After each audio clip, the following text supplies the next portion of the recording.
It's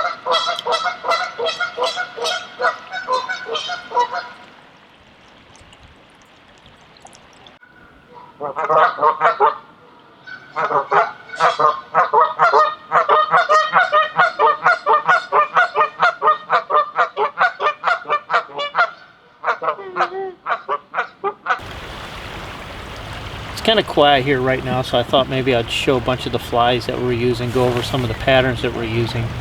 You know, we're kind of in a middle of steelhead season, following our instructions of self-quarantine, so we're down here all by ourselves chasing steelhead. Real nice day on the river. So I thought we'll try that blog style again, and I'll talk about a bunch of the flies we're using right at the moment. Obviously we're middle of March, late March, early April-ish, so conditions are going to be changing almost daily. In fact, they can change daily. I can tell right now that the water temperatures are cold this morning, the sun's coming up, we're going to have a rising temperature, so even the flies that we used this morning compared to the flies we could use on the end of the day could definitely change. So I was going to go through the fly box and show you a few things. Plus I got my friend Dave here, Dave Nyko, and he's got some really cool stuff, so I figure I'll have him talk a little bit about his flies and show his flies off too. A different style of tying, a different philosophy and theory. So here we go.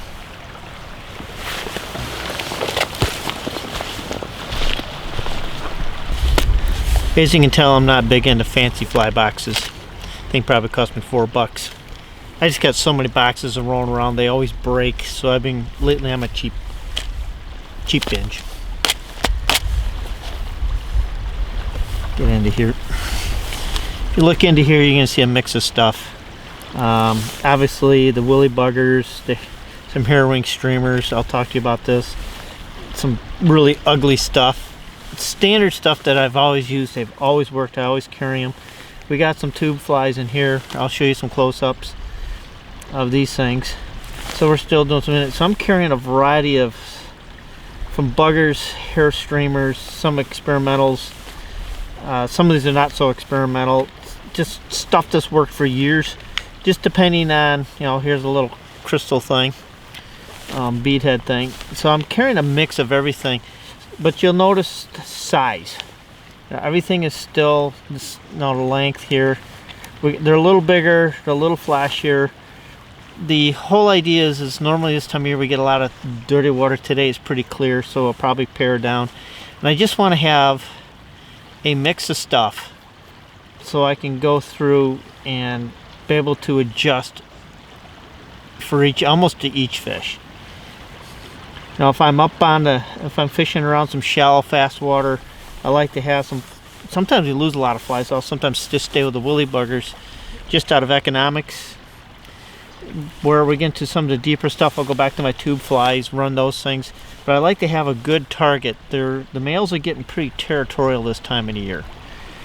So I want to give them a nice target. I want to give them something they can focus in on and chase. They might not be on a feeding mode, they may be more get out of my space. So that's the whole theory with a lot of these larger stuff. This hair wing little rainbow streamer, kind of close it up here, maybe we can get a look at it. It's been one that's been we've used that thing for probably 30 years now. It's an old style, it's an old school fly, and we got some of the newer stuff. So yeah, I carry a big variety. I'm always experimenting, so it doesn't matter what I'm chucking. Yeah, the flies that we pick will have a lot to do with watercolor, fish behavior.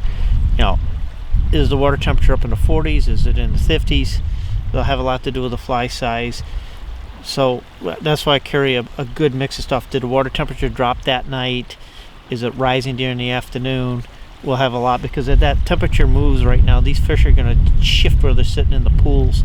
So the fly's design may have as much to do with the type of fly I'm using to fish through that pool. So that's one of the other things, is you'll see in this box that there's a wide variety of styles. It's more to be able to fish the type of water type that I'll be coming through, depending on how the fish are behaving that particular given day. All right, this is Dave. I'm going to show some of Dave's flies off to you, and have him talk about some of the stuff that he does. He's got a little bit different set of patterns and tied a little bit different. Tell me about these flies. I mean, what were you trying to do with them? So basically, what I've learned in steelhead fishing since 1997 is a lot of the same patterns work both West Coast and East Coast. So the big difference between the two is the fact that a lot of the West Coast patterns are just too big for what we've got here.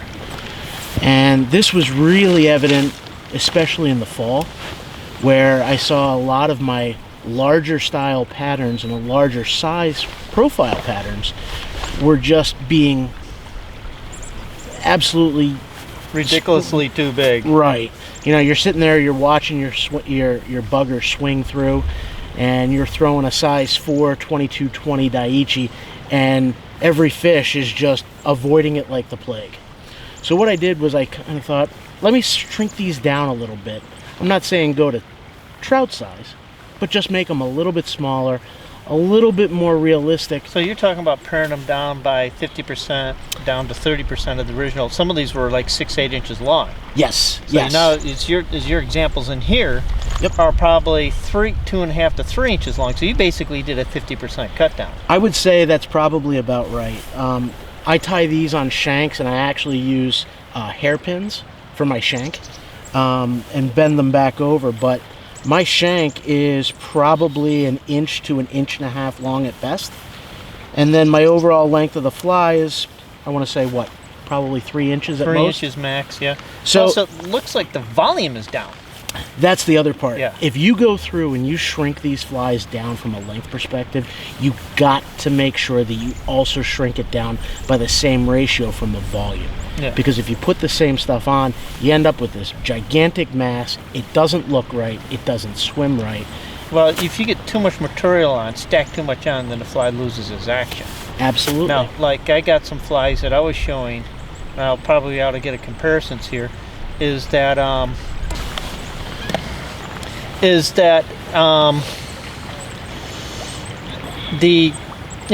get too much, they don't swim well. Then you get on the other end of the spectrum, I got some very big profiles to deal with dirty water. Mm-hmm. Today we're not dealing with dirty water. We got much cleaner water, which these would be much more appropriate. I would say that a lot of the conditions here in Western New York, Ohio, Pennsylvania, you're dealing with real clear water for the most part. Yeah. So. No, even like on the Salmon River, we have to cut them down. Right. So these actually, for some of the big giant tubes that I'm running, often we have to resort to something like this. It's just much more appropriate. We don't get such a spook on the fish. Yep. The other thing that I also have learned to do is tie in more flash than is absolutely needed. Well, we can always cut it out. And you can always cut it out on the river. Yeah. Yeah. So that's why they look, even mine will do them, they're a little bit more flashier. Yep. Yeah. I would say the other thing that I found is that if you can get something with a crinkle flash or something rather than a straight color, yep, it seems to act a little bit better. And the reason being is that you've got all those little crinkles there, taking that light and moving them. Yeah. Yeah, and it just gives that's almost like a flash bulb going off. Right. So yeah, I would say everything that I've got is good. Just sit right there. Yep. I don't think Rick here needs too much of an introduction. Everybody knows our friend Rick Smith. But we're going to take a dive through his fly box. We've been looking at everybody else's, so Rick's up next. He ties a lot of really nice classic wet flies, so you're going to see another fly tire with a whole nother set of styles and approaches. And Rick's, over time, has become an amazing fly tire. A really skilled artist when it comes to fly tying. So let's take a look at his box. Well, thanks, Jay. Like I said, at this time of year, we're throwing a lot of different style patterns, from traditionals to, intruders. But basically what we're going to talk about today is a lot of the traditional steelhead patterns that we use on this river is like, the greenbutt skunk, which is one of the famous steelhead traditional flies. Now, what are you using these traditionals here for? I mean, one is to get... Go ahead. Definitely a smaller profile. We don't have to use as heavy a tips to get them down. A lot of times they can imitate a bait fish. They can imitate even a stonefly. Sometimes you get in some of the smaller patterns. Yeah, and this river is infested with I'll stonefly. tell you, you got everything from golden stones to whatever. Because you're using a much more petite, more traditional pattern where in western New York, some of the other flies we're showing, I mean, some of these things almost cackle when you cast them. They were designed for dirtier water. Here, like today, we're dealing with some really clear water, and these are where Rick's flies will come more into a... I said, definitely, Jay, we're using stuff, everything from a size 3 Alec Jackson to 1.5. The one thing you got to definitely remember is, the bigger the wire, the heavier the fly. Yeah, and that'll help us a little bit with sinks so we can match that with our tips. Exactly. So, it goes back into, you don't have to run your heavy tip. A lot of spots where you're throwing a big intruder, you're going to have to throw like a T8 or a heavier tip. Some spots you're going to be able to get away like even a 7" per second tip with these flies because they do cut through the water and they're designed to cut through the water. So, without using the heavy tips. Without having to check a dog chain. Exactly. You don't have to throw a T17 on these to get these down. No. So, and we're on the Salmon River today, and the Salmon River traditionally gets a lot more fishing pressure. So as a result, usually we're paring it down. And like our friend Dave Nyko was saying, even some of the West Coast stuff, intruders that he's using, they're pared down too for the clear water. Like I said, we talked about the greenbutt skunk. Another one that's very popular on this river, is the Max Canyon. It's a very proficient fly. You can tie these up to 1.5. One of the best I found so far is right around about a 3 to 5. We're going to be doing some close-ups, so you'll be able to get a really good look at these flies. You can get into like the red ant. It's another good one. Small profile, goes good throughout the water.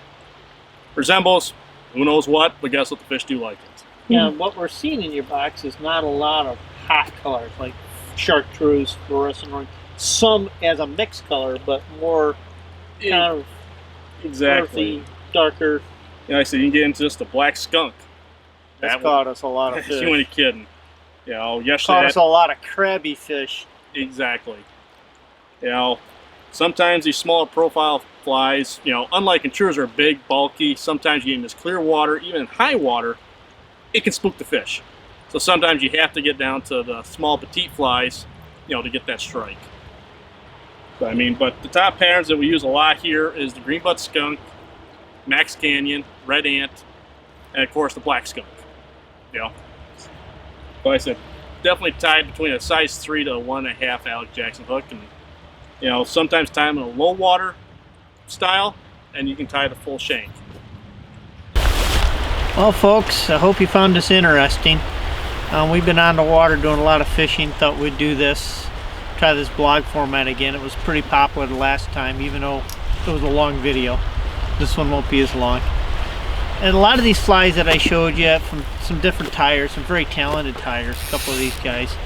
It still all comes down to good presentation. You can't have a perfect fly and expect it to work if you just slap it out there. So these flies are just a tool that we use in the toolbox to adjust to a given situation. A little insight into our springtime boxes. So I hope you find it entertaining, a little informative. Please comment, because once again, like I said, your comments kind of drive our content.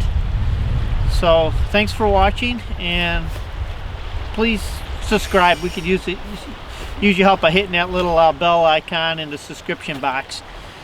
So thanks for watching, folks, and hope you enjoyed it, and hopefully you can get out on the water here. The fishing's starting to heat up.